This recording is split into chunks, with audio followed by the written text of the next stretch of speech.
नमस्कार मित्रांनो, आज आपण आलोय पुणे शहराच्या जवळच एक ऐतिहासिक आणि आध्यात्मिक ठिकाणाला भेट देण्यासाठी. सोमाटणे फाट्याजवळ आणि हायवे लगतच असणाऱ्या या कमानीतून सुरू होते आपली गोराडेश्वरची ट्रेक.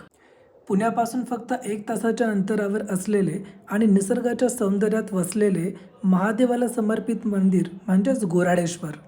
इथून पायऱ्यांनी वर जाण्यासाठी सुमारे 20 ते 25 मिनिटे लागतात.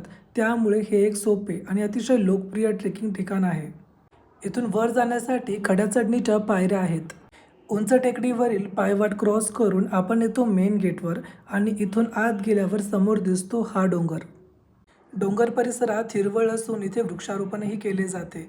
ही लेणी समुद्रसपाटीपासून 450 ते 500 मीटर उंच असलेल्या डोंगरात आहे.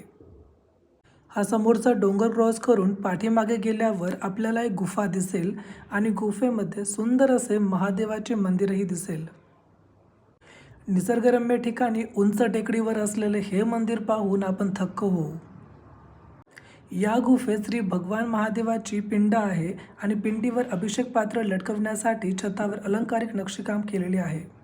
इथे 2 महादेवाची मंदिरे आहेत. इथून पाठीमागे जाताना आणि थोडासा अवघड असा पॅच क्रॉस करताना आपल्याला दिसेल सुंदर असा हा नजारा. हा सुंदर असा नजारा पाहून वरती चढून आपण जातो दुसऱ्या लेणीकडे. या टेकडीवर महादेवाचे 2 मंदिरे आहेत आणि आपण आता जातोय दुसऱ्या मंदिराकडे.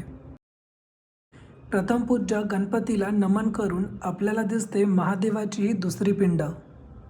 महादेवाचं दर्शन घेऊन आणि बाहेर आल्यानंतर लेणीपुढे पादुका तसेच नंदी आणि भैरव मूर्ती आपल्याला दिसेल. भैरवनाथांचं आणि मारुतीरायांचं दर्शन घेऊन आपण निघतो आपल्या तिसऱ्या लेणीकडे.